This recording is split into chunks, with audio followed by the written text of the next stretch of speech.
Happy New Year! New year na, bagong taon na naman, then bagong pasubok na naman sa life natin, mga Aida family. Thank you for always being there through my ups and downs. Thank you sa mga payo ninyo sa kuan, wala nyo ko ginapabayaan. Maingon ako na best na gift kamo ni Lord sa ako for this year. Even though I don't have what do you call of that, parang lucky in the life, rather, parang thankful lang job ko, as in, legit ko gipabayaan ni God, gihatag niya kamo sa ako, always kamo naasa ko, dira, plastikan lang, plastikan man ko, sar lang, best. Parang, wala lang, mag-thank you lang ko sa inyo ha, kay, na alam mo, always ako adira, parang, kung may problema ko sa akong love life, naamo din always ako,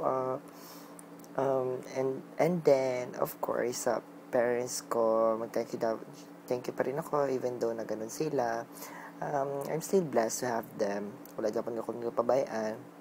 Then, mag-thank you din ako sa Lord, kay God, syempre na always siya dyan para sa akin, na ginagay niya ako, then, parang, ang mga blessings na binigay niya sa akin, na dili mabangbang, na kulang pa, na hindi pa, kulang pa ang life na ako pambayad sa yung mga blessing na ipanghatag sa ako. And then, of course, to my one and only Mao. I love you so much.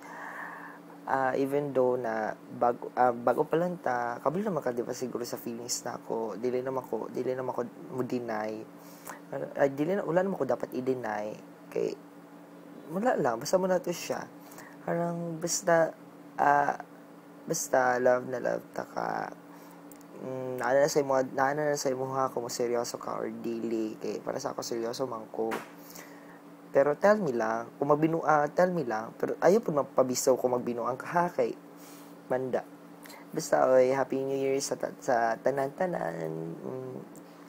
I hope you have a good year for this 2013. I love you all.